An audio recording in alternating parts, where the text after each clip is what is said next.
This is the news on 92.3 Nigeria Info.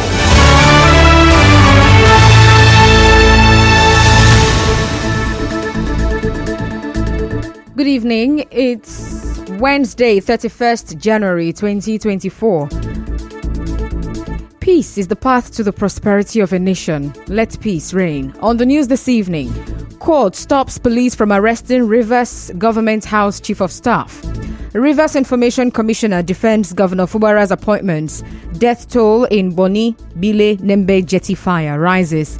EFCC uncovers religious sect laundering money for terrorists. On the foreign scene, Ukraine, Russia completes first prisoner swap since plane crash. I am Constance Mega.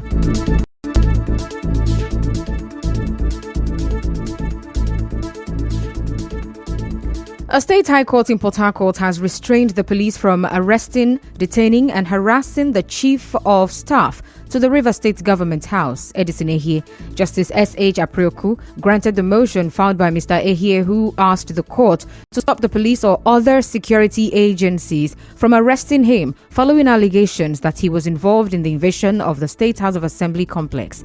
Correspondent Emeko Tuka reports that the matter was adjourned to 6th February for hearing. As you may know, the Martin Amehule-led State House of Assembly had written criminal petitions against Edison Ehie to the State Police Command following the invasion and burning of the assembly chambers by hoodlums in October last year. Moving on, the Rivers State Commissioner for Information, Joe Johnson, says Governor Siminalayi Fubara has the power to appoint an acting chairman or director for a commission or bureau. Mr. Johnson, who made this known on Nigeria Info FM's Morning Crossfire, was reacting to the accusation by the State House of Assembly that the recent appointments by Governor Fubara are illegal. Mr. Johnson recalled that the former acting director general of the Bureau of Public Procurement, Igonibo Thompson, served in acting capacity for 8 years when the present Assembly Speaker was leader of the House. He accused the state lawmakers of not appreciating the peace agreement. It's best to see how to diffuse the tension, but it does appear that the legislatures are not complementing that effort. There's nothing wrong in appointing somebody on acting capacity. I want to appeal to them as brothers and friends to please, let's shoot this sword and allow this ship to sail. All these threats and counter threats are not going to help anybody. So I feel pained that we're still thinking that a governor of a state does not have power to appoint anybody on an executive capacity. Well, Mr. Johnson also said the process of employment into the state civil service is already at an advanced stage. Those of us who are waiting for the employment should not lose hope. It's already at this advanced stage, and I want to believe that very soon our teeming youths who are applying for those jobs will be happy.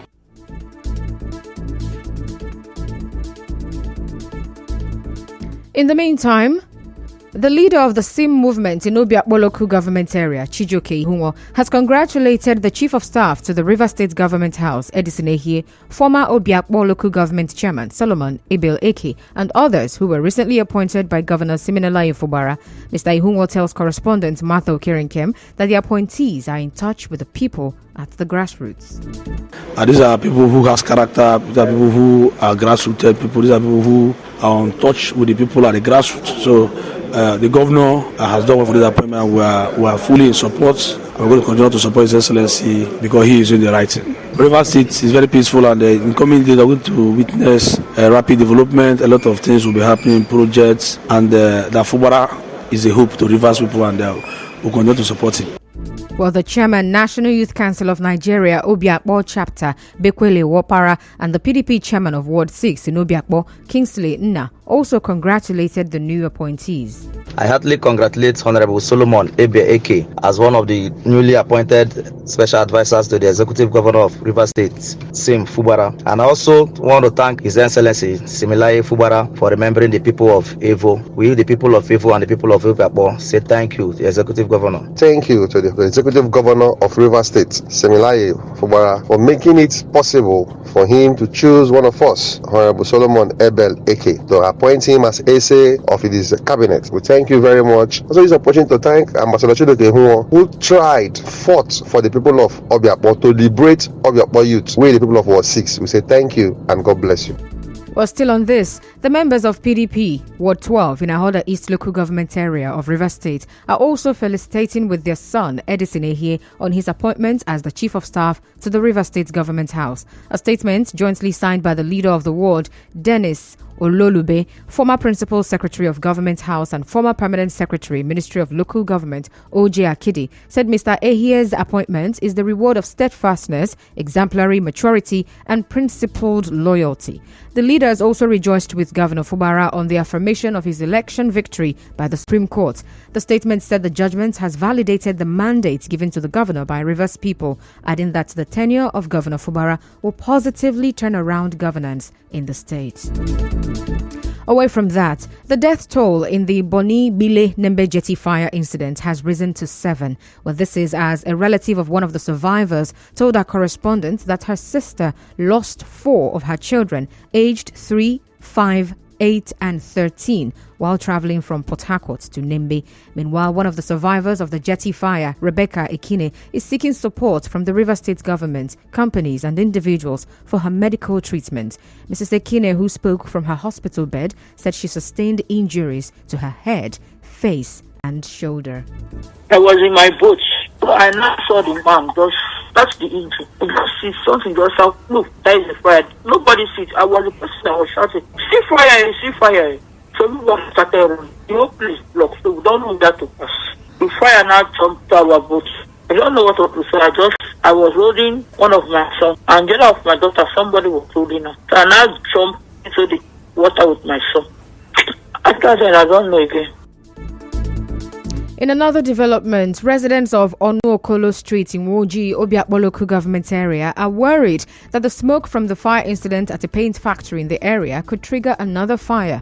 Recall that there was a fire outbreak at the company yesterday. While some of the residents who spoke to our correspondent also called on the River State government to look into the establishment of petrochemical industries within residential areas.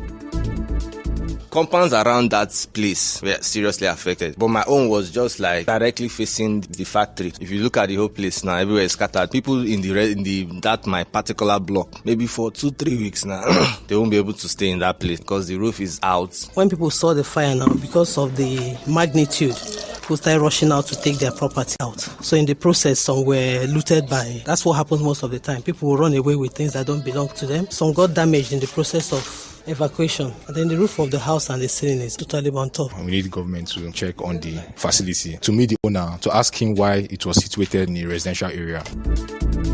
Our correspondent who visited the scene reports that the company was also producing water sachets and other nylon bags.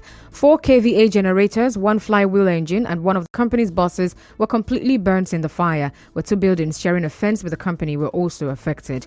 In the same vein, a resident of Woji community, Bob Manuel Igbanibo, says he reported the activities of the paint company to the River State Ministry of Health in September 2023. But did not get any response. Mr. Igbanibo, in the email he shared with Nigeria Info FM, raised concerns on their mode of waste disposal, the movement of heavy-duty trucks, noise pollution from their generators, and the hazardous nature of the gas being filled into their cylinders, while he called for the factory to be sealed and the owners prosecuted. Still to come, EFCC uncovers religious sect laundering money for terrorists. Stay tuned. The leadership of the People's Democratic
Welcome back now to the rest of the news. The chairman of the Economic and Financial Crimes Commission, Ola Olukoyede, says the agency has uncovered how a religious sect in Nigeria is laundering money for terrorists. Mr. Olukoyede said this during a one-day dialogue on youth, religion and the fight against corruption in Abuja today. He also said the EFCC was investigating a 13 billion naira fraud case when it discovered that 7 billion naira was linked to the bank account of a religious organization. Away from that, the Rivers State chairman of the Nigeria Labour Congress, NLC, Alex Agwanwo, says he hopes the federal government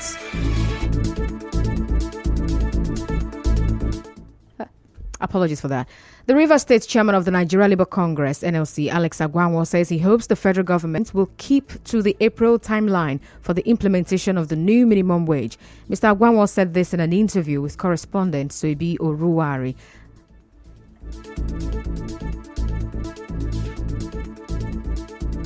By the inauguration of the tripartite committee, the mandate that will be given to them between now and April, like the president have assured that the minimum wage will come on board. So we also have that confidence that before the end of April, the committee will work out what should be the new minimum wage. Implementation will be off immediately because the old minimum wage regime is ending by that in April.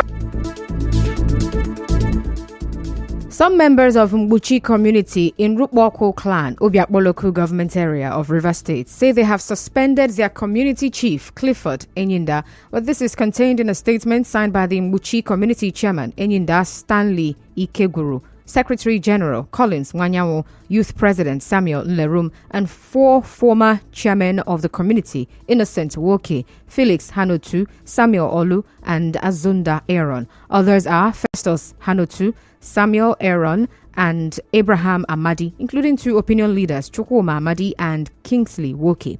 The statement said the resolution was made in their General Congress meeting held on 3rd December 2023, following a stern warning abuse of power, violation of the Mbuchi Constitution, ineffective representation, and other acts they said were capable of causing division and breach of peace in the community. Well, the statement appealed for all correspondence rights and benefits to be directed to Mr. Stanley Ikeguru. Well, the accused chief has yet to respond to this. And on the foreign scene, Russia and Ukraine say they have exchanged captured soldiers. It is the first such swap since the crash of a Russian plane that Moscow claimed had 65 prisoners of war on board, where Russia's military says each side got 195 soldiers back today, where Ukraine's President Volodymyr Zelensky says 207 Ukrainian soldiers and civilians were returned. And that's it on the news this evening. But before we go, let's take a look at the highlights. You heard that a state high court has restrained the police from arresting the new Rivers State Government House Chief of Staff, Edison Ehie, and the Rivers State Information Commissioner has defended Governor Fubara's recent appointments. The EFCC says it's uncovered a religious sect laundering money for terrorists. And on the foreign scene, Ukraine and Russia have completed a first prisoner swap since the plane crash. The news was edited by Martha Okerenkem. To reach the news team, send an SMS or WhatsApp to 0808 721 7215. I am Constance Mega. Thank you for listening.